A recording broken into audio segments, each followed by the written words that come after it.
Hello दोस्तों, तो कैसे हो आप लोग।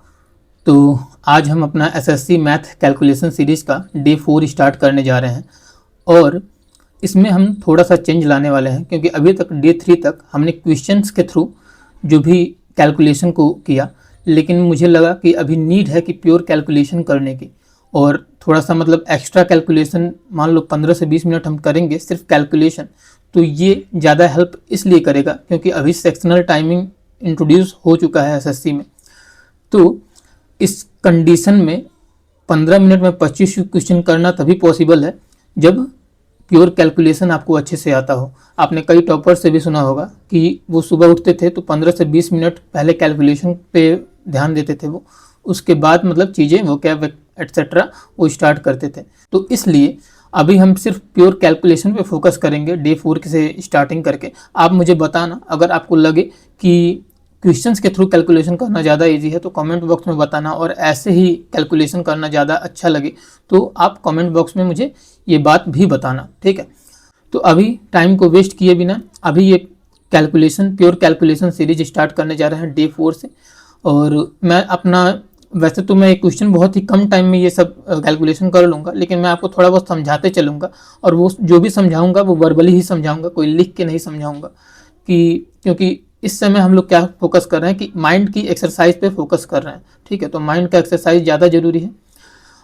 तो स्टार्ट करते हैं सबसे पहला क्वेश्चन से। सबसे पहले आप वीडियो को पॉज करेंगे और ख़ुद सॉल्व करेंगे। उसके बाद मेरा अप्रोच आप देखेंगे कि क्या मैं कह रहा हूँ, और आप कोशिश कीजिए कि जो भी वीडियो है आप 1.5x पे चला लो तो थोड़ा सा फास्ट आपको और लगेगा। मैं धीमा बोल रहा हूँ तो इस तरीके से चीज़ें मैनेज हो जाएंगी। चलिए, तो पहले वीडियो को पॉज करके खुद सॉल्व कीजिए। अब मेरा अप्रोच सुनिए, ठीक है। 1140 में 5 से भाग करना है। जनरली एग्जाम में क्या आता है ना, जब हमारे हाथ में पेन होता है तो हम तुरंत लिखने लग जाते हैं पेन से कि 5 से काट दिया, 11 से 2 बार में कट जाएगा, 1 इधर चला जाएगा, 4 इधर चला जाएगा, ऐसे करते हैं। लेकिन ऐसे नहीं करना होता है, माइंड में आधी कैलकुलेशन हो जाएगी। 5 मान लो यहाँ पे 5 है तो क्या क्यों ना हम नीचे जो 5 है उसको 10 बना दें। अब नीचे जो 5 है उसको 10 बनाने के लिए 2 से नीचे भी मल्टीप्लाई करेंगे, 2 से ऊपर भी मल्टीप्लाई करेंगे। जब नीचे वाला 10 बन जाएगा तो ये 0 से ये 0 खत्म हो जाएगा और ऊपर 2 है तो 114 का 2 गुना कितना होता है, 228। ऑप्शन ए में आप चेक करो कि 228 लिखा हुआ है तो ये आंसर हो जाएगा। तो ऑप्शन ए। अगर मैं ऑप्शन बी मारूंगा तो ये गलत हो जाएगा, ऑप्शन डी गलत हो जाएगा, सिर्फ ऑप्शन ए पे नया क्वेश्चन आएगा, ठीक है। तो अभी ये आ गया हमारा नेक्स्ट क्वेश्चन। अब ये है कि 82 इंटू 88 करना है हमें। तो इसको कैसे करेंगे, अभी वही बात है, पेन कॉपी रहेगा तो हम लोग तुरंत सॉल्व करने बैठ जाएंगे। लेकिन अब मैं क्या करता हूँ इसमें कि मैं अब बीच में क्या है, 85 होता है बीच में, 82 और 88 के बीच में 85 होता है, ठीक है। तो 85 का स्क्वायर करूँगा और होता है ना ए का स्क्वायर माइनस बी स्क्वायर, ए माइनस बी इंटू ए प्लस बी। तो 85 का स्क्वायर माइनस का 3 का गैप है ना यहाँ से 85 से, तो 85 का स्क्वायर माइनस 9 कर दूंगा, 3 का स्क्वायर, ठीक है। तो 85 का स्क्वायर कितना कैसे निकालेंगे, 85 का स्क्वायर निकालेंगे, 5 का स्क्वायर जब भी लास्ट में 5 होता है तो 25 लास्ट में आएगा, और 5 के पीछे जो होता है, जैसे 85 है 8 है तो 8 और इंटू 9 कर देंगे, 8 9 72, तो 72 25 हो जाएगा 85 का स्क्वायर। 72 25 में से 9 घटा देंगे तो 72 16 आंसर हो जाएगा। ऑप्शन बी आप देख सकते हैं, ऑप्शन ए नहीं होगा, ऑप्शन बी होगा ऐसे कंडीशन में। तो 72 16 आंसर होगा। धीरे धीरे आपको ये जो मतलब 85 का स्क्वायर हुआ, 105 का स्क्वायर हुआ, धीरे धीरे आपको समझ में आ जाएंगी चीज़ें। और नहीं हुआ तो मैं स्क्वायर निकालने का एक डेडिकेटेड वीडियो भी बना दूंगा अपने चैनल पे। आप कमेंट बॉक्स में बस बताओ कि ऐसा कोई प्रॉब्लम हो रहा है आपको। अभी फिलहाल में हम ऑप्शन बी पे लगाते हैं और आगे बढ़ते हैं, ठीक है। ऑप्शन क्वेश्चन नंबर 3 देखिए, इसमें क्या करें, 47 का स्क्वायर निकालना है। तो सबसे पहले वीडियो को पॉज कीजिए, खुद सॉल्व कीजिए, ठीक है। अब देखो आप कि 47 का स्क्वायर, सबसे पहले 40 तक स्क्वायर याद होना आपका, समझ लो कि ये इसमें कोई कंसेशन नहीं होना चाहिए, ठीक है। 40 तक स्क्वायर आपको याद ही होना चाहिए। 47 का स्क्वायर कैसे निकालेंगे, 47 के स्क्वायर में देखो 50 मान लो बेस है, ठीक है। 50 से कितना कम है, 3। अगर 3 कम है तो जो 3 कम है तो लास्ट में हमारा 0 9 आएगा, ठीक है। लास्ट में 0 9 आएगा। अब ये ऑप्शन दोनों मतलब सी और डी सही हो सकता है, लेकिन हमको ऐसे नहीं देखना है कि तुक्का थोड़ी लगाने आए हैं, यहाँ पर पूरा सॉल्व करेंगे। तो क्या है कि 0 9 लास्ट में आएगा। अभी ये 50 से 3 कम है, ठीक है। तो 3 और घटा देंगे इसमें, तो 3 और घटा देंगे तो 47 में से 3 घटाएंगे 44 हो जाएगा। अब जो कोई हम 50 बेस माने हैं, तो जो भी 50 बेस है इसका मल्टीप्लाइंग फैक्टर 1/2 होता है, मतलब आधा। ठीक है, अगर 100 रहता, 100 को बेस माने रहते तो उसका मल्टीप्लाइंग फैक्टर 1 होता। 150 बेस माने रहते तो उसका मल्टीप्लाइंग फैक्टर 1.5 गुना होता। समझ रहे हो आप? तो हम 50 को बेस माने थे तो इसको आधा मल्टीप्लाइंग फैक्टर होगा। अभी 47 से -3 करके 44 निकाला, तो 44 का भी आधा कर देंगे और वो हो जाएगा 22। ठीक है, तो 22 और 09 पहले से हम लोगों ने निकाला था 3 से। ठीक है, तो ये 2209 इसका आंसर हो जाएगा। तो ऑप्शन डी इसका लगाते हैं आंसर। ठीक है, आगे हो गया। अभी देखते हैं 61 गुणे 99। वीडियो को पॉज करके सॉल्व करें, वो भी माइंडफुली आप करेंगे, पेन कॉपी का इस्तेमाल नहीं करेंगे। ठीक है, अभी देखो आप 61 से 99 का गुणा करना है तो क्या करेंगे, 61 से 100 का गुणा कर दो आप, तो 61 100 हो जाएगा। ठीक है, अब 61 से 100 से गुणा कर दिया, लेकिन आपने क्या किया, 61 को 100 बार जोड़ा। ठीक है, लेकिन आपको 99 बार ही जोड़ना था, मतलब आपने 61 ज़्यादा जोड़ दिया है, तो वो 61 100 में से 61 घटा दो। अब 61 100 में से 61 कैसे घटाएंगे, सबसे पहले 60 घटा दो, तो क्या हो जाएगा 6040 हो जाएगा। अब एक और घटा दो क्योंकि 60 ही अभी तक घटाया, तो 6039 हो जाएगा। ऑप्शन सी देखो आप, 6039 है यहाँ पे, तो ये ऑप्शन सी आंसर हो जाएगा। ठीक है, लगाते हैं और आगे बढ़ते हैं। ठीक है, अब कह रहा है 93 का स्क्वायर, इससे थोड़ा वो 47 का जो स्क्वायर आया था इससे थोड़ा क्लियर हो जाएगा अभी आपको। अब देखो इस पे हम ये किसके पास है, 93 किसके पास है, 100 के पास है, तो 100 से कितना कम है, ये 100 से 7 कम है। 7 कम है तो 7 का स्क्वायर जो कि 49 होता है, तो लास्ट में 49 आएगा। ठीक है, आंसर तो हमको दिख गया, लेकिन हम पूरा आंसर लाएंगे। ये तो मतलब सिर्फ हम कोई एग्जाम देने नहीं बैठे हैं। तो 49 लास्ट के 2 डिजिट होंगे। ठीक है, अब 7 कम है तो 7 और घटा देंगे इसमें 100 में से, मतलब 93 में से, तो 7 और घटाएंगे, तो 3 पहले घटा दो फिर 4 घटा दो, तो हो जाएगा 86। अब मैंने क्या बताया था, 50 का मल्टीप्लाइंग फैक्टर 1/2 होता है, 100 का मल्टीप्लाइंग फैक्टर 1 होता है, तो इसमें 1 से ही गुणा होगा। 86 गुणे 1 86 ही रहेगा, और यहाँ पे 86 49 आंसर हो जाएगा। ठीक है, ऑप्शन सी। इस तरीके से चीज़ें हो जाएंगी। ये सारे क्वेश्चन ज़्यादा से ज़्यादा 5 से 6 सेकंड के हैं। मैं आपको समझाने के लिए थोड़ा सा धीरे चल रहा हूँ कि चीज़ें आपको भी समझ में आती रहें कि किस तरीके से कैलकुलेशन होगा। अब ये है 480/2, इसका कोई टेंशन तो है नहीं। 448 का आधा 24 होता है, और 0 लगा देंगे तो 240 हो जाएगा। आगे बढ़ते हैं 240 लगा के। अब देखते हैं 13% 800 का। अभी देखो, अगर किसी भी संख्या का 10% निकालना होता है तो एक मतलब पॉइंट एक जगह छोड़ के एक दशमलव लगा देते हैं। अगर इसका कहना होता कि 10% निकालो तो 80 होता। अगर यही कहना होता कि 1% निकालो तो एक 0 और छोड़ के यहाँ पे इस जगह पे पॉइंट लगाते। 800 मतलब 8 के बगल में। तो मैं अगर ये कहूँ कि 800 का 1% कितना हुआ, तो 8 हुआ। 800 का 1%, अगर 1% 8 के बराबर है तो 13% कितना हो जाएगा, 13 गुणे 8। और 13 गुणे 8 कैसे निकालेंगे अब? ठीक है, 13 गुणे 8 निकालें, सपोज कर लो आपको टेबल नहीं याद है। ठीक है, तो क्या करेंगे, तो सबसे पहले 13 गुणे 8 निकालना है, तो पहले 13 गुणे 2 निकाल लो। ठीक है, तो हो जाएगा 26। अगर 26 का 2 गुना करेंगे तो 13 गुणे 4 का वैल्यू होगा, मतलब 52। अगर 52 का 2 गुना करेंगे तो 13 गुणे 8 का वो वैल्यू होगा। 52 का 2 गुना 104। तो यहाँ पे ऑप्शन ए जो है इसका आंसर हो जाएगा, और बिना टेबल याद के भी हम लोगों ने 104 आंसर निकाल लेंगे। वैसे मतलब आपको लग रहा हो कि ये इतना इजी क्वेश्चन इतना समझा क्यों रहा है, बस मैं एक बेस बना रहा हूँ आपके लिए कि चीज़ें आने वाले समय में बहुत इजी हो जाए, क्योंकि क्वेश्चन का लेवल और बढ़ जाएगा। ठीक है, ये कैलकुलेशन का लेवल आगे चल के और बढ़ जाएगा। ठीक है, अभी हम देखते हैं 2400 में 20 से भाग देना है। 2400 में 20 से भाग देना है तो ज़्यादा ये भी प्रॉब्लमैटिक नहीं है ज़्यादा। 0 से 0 कट जाएगा, और 240 का आधा 120 हो जाएगा। ये ऑप्शन ए आंसर हो जाएगा। 140 लगाएंगे तो नहीं होगा, 120 आंसर होगा। ठीक है, तो ये हो जाएगा। 13 का स्क्वायर सभी कोई जानता है 169 होता है। 13 का स्क्वायर तो यहाँ पे लगा देंगे 169। आपको 1 से लेकर 40 तक स्क्वायर याद होना चाहिए, ऑप्शन ए लगाते हैं। ठीक है, अब क्या कह रहा है, 1000 में से 425 माइनस करना है। पेन कॉपी से, अब हाथ में पेन रहेगा तो क्या करेगा इंसान, तुरंत लिखने लगेगा, लेकिन कैसे निकालेंगे आप समझ लो। 425 घटाना है तो सबसे पहले 400 घटा दो, तो कितना होगा 600, और 25 और घटा दो, तो 600 में से 25 और घटा देंगे तो 575। ऑप्शन सी आंसर हो जाएगा। लिखने की ज़रूरत नहीं है इन सब क्वेश्चनों में। ठीक है, इस सब कैलकुलेशन में लिखने की कोई ज़रूरत नहीं है। उसके बाद देख लेते हैं 5% निकालना है 2420 का। मैंने बताया कि 10% निकालने के लिए यहाँ पे पॉइंट लगा देंगे, इस जगह पे एरो आप देखो तो 242 हो जाएगा 10%। अगर 10% 242 है तो 5% कितना होगा, इसका आधा हो जाएगा तो 121 हो जाएगा, ऑब्वियस है। ठीक है, तो ऑप्शन बी इसका आंसर हो जाएगा 121 10%, 5% सॉरी। उसके बाद देख लेते हैं नेक्स्ट क्वेश्चन। इसमें क्या कह रहा है कि 488 से भाग करना है 4 में। ठीक है, तो मैंने क्या कहा, अगर 4 से भाग करना है तो इसका दो तरीका है।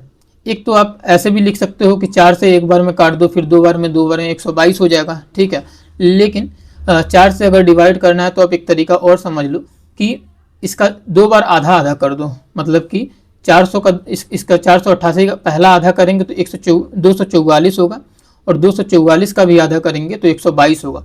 तो ये दो बार आधा आधा करने से भी 4 से डिवाइड हो जाएगा, ऑप्शन सी आंसर हो जाएगा। ठीक है, ये सबको पता ही होगा। 225 का स्क्वायर रूट कितना होता है, तो 15 का स्क्वायर होता है 225, तो इसका आंसर हो जाएगा 15, ऑप्शन ए आंसर हो जाएगा। और यहाँ से चलते हैं, अभी मैंने सिर्फ बेसिक क्वेश्चन लिया है, धीरे धीरे लेवल बढ़ेगा और चीज़ें और टफ होती जाएंगी, तो आप थोड़ा सा पेशेंस रखें, और अगर आप बिगनर लेवल पे हैं तो थोड़ा सीखते चलें। 136 का 2 गुना 272, बहुत ईजी है। ठीक है, पहले 100 का 2 गुना कर देंगे और 36 का 2 गुना 72 हो जाएगा। 100 का 2 गुना 200, तो 200 और 72 272। ठीक है, ए ऑप्शन सही हो जाएगा। 1285 बटे में 5 है, तो इसको कैसे लिखेंगे। जनरली लोग पेन कॉपी लेके तुरंत लिखने लगेंगे, 5 से 2 बार में 10 हो जाएगा, 2 कैरी इधर जाएगा, ये सब नहीं करना है। नीचे 5 है तो हम क्या करते हैं, इसको 10 बनाने की कोशिश करते हैं। ठीक है, तो 10 बनाने के लिए नीचे भी 2 से गुणा करेंगे और ऊपर भी 2 से गुणा करेंगे, तो नीचे क्या हो जाएगा 10 हो जाएगा। ठीक है, अभी क्या करेंगे कि 1285, तो यहाँ पे आप देखो ये अगर 10 है नीचे ना, तो यहाँ पे ये हो जाएगा 128.5। ठीक है, 128.5 होगा, तो 128 का 2 गुना 256 सभी कोई जानता है, और 0.5 का 2 गुना 1, तो 256 और 1 कितना हो जाएगा 257। ऑप्शन डी देखो 257 है। कोई लिखने की, कोई दिमाग लगाने की जरूरत नहीं है, ऐसे ही कैलकुलेशन इजी तरीके से होता है। ठीक है, ऑप्शन डी लगाते हैं। और ये सारा कैलकुलेशन मैं सिर्फ एसएससी से रिलेटेड, एसएससी रेलवे एग्ज़ाम जो भी हुआ, बहुत ही मैं हाई लेवल का कोई एग्ज़ाम की बात नहीं कर रहा हूँ, और मैं इसलिए फोकस कर रहा हूँ कैलकुलेशन पे क्योंकि ज़रूरत है। जो सेक्शनल टाइमिंग इंट्रोड्यूस हुआ है, बिना इसके काम नहीं चलेगा, आप यकीन मानो। ठीक है, 98 का स्क्वायर कह रहा है, कैसे निकालेंगे। मैंने बताया 100 को बेस लेंगे क्योंकि 100 के पास है ये, तो 100 से कितना कम है 2 कम है, तो लास्ट के 2 डिजिट क्या होंगे 04 होंगे। ठीक है, लास्ट के 2 डिजिट ये 04 04 04 होंगे। ठीक है, अब हम क्या करेंगे, अगर ये 100 से 2 कम है तो 2 और घटा देंगे इसमें से, मतलब कि 98 में से 2 और घटा देंगे तो 96 हो जाएगा। अब 96, अब 100 का मल्टीप्लाइंग फैक्टर क्या बताया था मैंने, 1 बताया था। ठीक है, तो 1 से गुणा कर देंगे 96 में, तो 96 ही रहेगा, 1 से गुणा करेंगे, तो ये ऑप्शन ए आप देख रहे हो 9604, ये आंसर हो जाएगा 98 का स्क्वायर। यहाँ से चीज़ें ए ऑप्शन हो जाएगा। और मैं बता दूं कैलकुलेशन करना यूट्यूब पर बहुत ही कम लोग बताते हैं, तो मतलब अगर आपको ये वीडियो अच्छा लग रहा हो और हेल्पफुल आपको लगे तो वीडियो को सब्सक्राइब कर देना, और थोड़ा सा लाइक करने से मुझे पता चल जाता है कि चीज़ें आपको अच्छी लग रही हैं। अगर लाइक और कमेंट आप कर पाओ कि चीज़ें किस तरीके से इम्प्रूवमेंट हो पाएँ, चाहे जो भी चीज़ें सही हैं या नहीं, तो मुझे काफ़ी ज़्यादा खुशी होगी इस बात की। ठीक है, और अब हम नेक्स्ट क्वेश्चन देखते हैं। 10% बताना है 900 का, तो 900 10% ईजी है, मैंने बताया ना कि एक पॉइंट खिसका कर जो भी होता है वो 10% हो जाता है, तो 900 का 10% 90 हो जाएगा, कोई टेंशन वाली बात नहीं, ऑप्शन सी आंसर हो जाएगा। ठीक है, और मैं ये भी बता दूं आपको कि इन फ्यूचर में अपना जो भी नोट्स मैंने बनाया है एसएससी से रिलेटेड, वो भी सब मैं डिस्कस करने वाला हूं, तो आप इस चैनल को सब्सक्राइब करोगे तो आपका बहुत ही लॉन्ग टर्म में बेनिफिट होगा। ठीक है, तो अभी हम देख लेते हैं 63 गुणे 67, मैंने क्या बताया, इसको कैसे करेंगे। बीच में आप चीज़ें ढूंढो क्या है, तो 65 बीच में है। ठीक है, 65 का स्क्वायर और -2 का स्क्वायर, देखो 65 से 2 ज़्यादा है, 65 से 2 कम है, a minus b a plus b का फॉर्मूला वाला ट्रिक लगाएंगे यहाँ पे, और क्या करेंगे 65 का स्क्वायर यहाँ से 2 है ना, तो 65 का स्क्वायर -2 का स्क्वायर मतलब कि 4। ठीक है, तो 65 का स्क्वायर निकालना यहाँ पे मेन टास्क है। 65 का स्क्वायर कैसे निकालेंगे, देखो जब भी लास्ट में 5 रहे तो लास्ट के 2 डिजिट तो 25 होने हैं। ठीक है, और जो मान लो 65 65 है ना, तो 6 और 5 है, तो 6 को हम फोकस करेंगे, 5 को छोड़ देंगे। पहला डिजिट हमेशा छोड़ देते हैं, जो इकाई का अंक होता है उसको, यूनिट डिजिट को छोड़ देते हैं। उसके बाद हम दूसरे जो भी बचा हुआ डिजिट जो कि 6 है उस पर फोकस करते हैं। तो इसका क्या करेंगे, 6 गुणे 7 करते हैं, मतलब कि 6 का स्क्वायर प्लस 6, 6 का स्क्वायर कितना हुआ 36, और प्लस 6 और जोड़ देंगे 42। तो 42 25 65 का स्क्वायर हो जाएगा। 42 25 में से 4 घटाना था तो 42 21 हो जाएगा। और यहाँ पे देखो आप ए ऑप्शन दिख रहा है 42 21, यही इसका आंसर होगा। स्टार्टिंग में लग रहा है कि ये सब चीज़ें तो मैं लिख के ज़्यादा जल्दी कर लेता, लेकिन जब आपकी प्रैक्टिस ज़्यादा हो जाएगी ना तो यही ईजी लगेगा, आप ये बात समझो। नेक्स्ट देखते हैं 32 का स्क्वायर। मैंने कहा आपको 1 से लेकर 40 तक का स्क्वायर आप याद रखो, तो ये 32 का स्क्वायर कितना होता है 1024, दिमाग में बिठा लो, ठीक है। ए ऑप्शन हो जाएगा इसका आंसर। आगे बढ़ते हैं, ठीक है। उसके बाद देखते हैं कि 41 का स्क्वायर, ठीक है। 41 का स्क्वायर कैसे निकालेंगे आप समझ लो।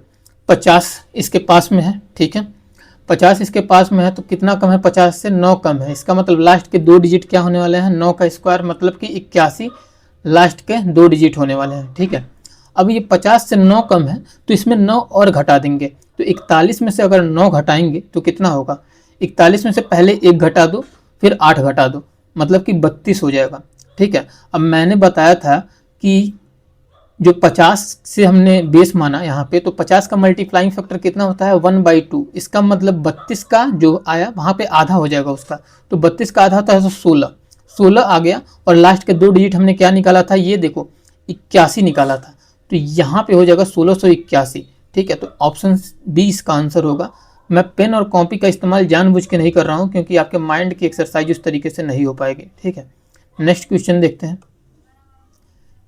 143 इंटू 11, ठीक है। इसको हम कैसे करेंगे, इसको वैसे लिख के तो मतलब 1 का मल्टीप्लाई करना जनरली इजी होता है, लेकिन अगर आप वर्बली करना चाहो तो पहले 10 से मल्टीप्लाई कर दो। 143 गुणे 10 कितना होता है 1430, ठीक है। 1430 में फिर से एक बार और 141 जोड़ना पड़ेगा, क्योंकि 10 बार आपने जोड़ लिया, एक बार और जोड़ना है। तो 1430 में 143 कैसे जोड़ेंगे, पहले 100 जोड़ लो, ठीक है। तो 1430 में 100 जोड़ेंगे तो 1530 हो जाएगा, और 1530 में 43 और जोड़ेंगे तो 1573 हो जाएगा। और ऑप्शन डी आपको दिख रहा है यहाँ पे 1573, ठीक है। ऑप्शन डी लगा के अगर कोई और ऑप्शन लगाएंगे तो ये काम नहीं करेगा, 1573 ही काम करेगा यहाँ पे, ऑप्शन डी, ठीक है। नेक्स्ट क्वेश्चन देखते हैं। अब देख लो यहाँ पे कि इसका वैल्यू क्या हो जाएगा। तो यहाँ पे देखो 6750 बटे में है 50, ठीक है। तो 0 से 0 तो आप ऐसे ही काट दो, ठीक है। नीचे 5 है, तो 5 को अगर हम नीचे 10 बना दें तो कैसा मतलब इजी हो जाए, ठीक है। तो 5 को 10 बनाने के लिए नीचे भी 2 से गुणा और ऊपर भी 2 से गुणा कर देंगे, ठीक है। अब क्या करेंगे, नीचे 2 है तो ये 0 तो कट चुका है यहाँ पे 67.5 समझो हो गया, क्योंकि नीचे 10 था तो 67.5। अब इसी का दोगुना करना है, 67.5 का दोगुना कैसे करेंगे, ठीक है।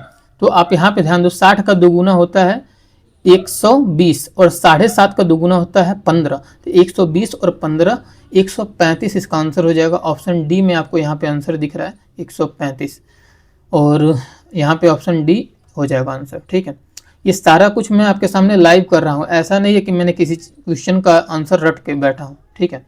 तो यहाँ पे अब हम थोड़ी देर और 2 क्वेश्चन और लगाएंगे और इसके बाद सेशन को ख़त्म करेंगे। 45% निकालना है 220 का, ये बढ़िया क्वेश्चन है, लोग बिना पेन पेपर के इसको करते ही नहीं है। अब मैं आपको वर्बली बता रहा हूँ। 45%, सबसे पहले आप 10% निकाल लो। 220 का 10% कितना हुआ 22, ठीक है। अगर 220 का 10% 22 हुआ तो 40% कितना हुआ 10% 22, तो इसका मतलब अगर 4 गुना कर देंगे तो वो 40% हो जाएगा। तो 22 का 4 गुना 88 होता है, ठीक है, तो 88 हो जाएगा। अब अगर 10% 22 था तो 5% कितना हुआ 11 हुआ ना। तो अभी देखो 40% हम 88 निकाल चुके हैं और 5% 11 निकाल चुके हैं, तो 40 और 5 को जोड़ देंगे तो 45 हो जाएगा, और 88 और 11 को जोड़ देंगे तो ये कितना हो जाएगा 99 हो जाएगा। और इसी का आंसर 99 ऑप्शन सी में आपको दिख रहा है, तो ये ऑप्शन सी आंसर हो जाएगा। नेक्स्ट क्वेश्चन देखते हैं। 361 का रूट निकालना है, ठीक है। 361 का रूट आपको पता होगा, आपने 1 से लेकर 40 तक स्क्वायर रूट देखा होगा, तो 19 का स्क्वायर होता है 361, तो ऑप्शन डी यहाँ पे हो जाएगा डायरेक्टली 19, ठीक है। तो ये सारे क्वेश्चन जो मैंने आपको कराए हैं, ये आपको जब धीरे धीरे प्रैक्टिस करने लगोगे तो इतना कम टाइम लगेगा आपको करने में, आप खुद मतलब इम्प्रूवमेंट महसूस करोगे जब आप मॉक लगाओगे, ठीक है। इसके अलावा मैंने सोचा है कि जो भी PYQ है, कुछ कमेंट्स मेरे पास आए थे कि PYQ को सॉल्व कराया जाए, तो मैं प्लान कर रहा हूँ कि PYQ सीरीज़ भी लेकर आऊँगा और मैं एक मैथ निट्टो सीरीज़ भी लेकर आने वाला हूँ। जहाँ तक आपको पता होगा, निट्टो के बारे में आपने परमार सर से सुना होगा, ninja technique to eliminate option. इसमें मैं क्या करूँगा, जैसे मान लो कि 15 मिनट में 25 क्वेश्चन करने हैं और सपोज कर लो आपने 12 से 13 क्वेश्चन बनाए और आपको अटैम्प्ट तो लेना पड़ेगा, लगभग 20 से प्लस ही क्वेश्चन आपको करने पड़ेंगे। तो आप क्या दिमाग लगाओ कि अगर क्वेश्चन ना आए या कम भी आए तो आप उस क्वेश्चन को अटैम्प्ट करके एक एवरेज से ज़्यादा आप स्कोर कर पाओ, ठीक है। तो इस रिगार्डिंग वो सीरीज़ होगा, आप कमेंट बॉक्स में बताओ कि वो सीरीज़ मुझे लाना चाहिए या नहीं, क्योंकि मैं प्लान काफ़ी दिनों से कर रहा हूँ ऐसे सीरीज़ के बारे में। तो मैं बस ये बताना चाहता हूँ कि ये चैनल आपके लिए काफ़ी ज़्यादा इम्पोर्टेंट हो सकता है, तो आप इस चैनल को सब्सक्राइब कर लो, इससे थोड़ा सा मुझे मोटिवेशन मिलता है और लाइक करने से पता चलता है कि चीज़ें सही जा रही हैं या गलत, और मैं इस चीज़ को अगर कंटिन्यू रखूं तो इस बात का भी मोटिवेशन मुझे चाहिए। तो मैथ कैलकुलेशन सीरीज का डे 4 आज हम यहाँ पे ख़त्म करते हैं। तो मिलते हैं नेक्स्ट वीडियो में। Take care, bye bye, have a nice day, bye.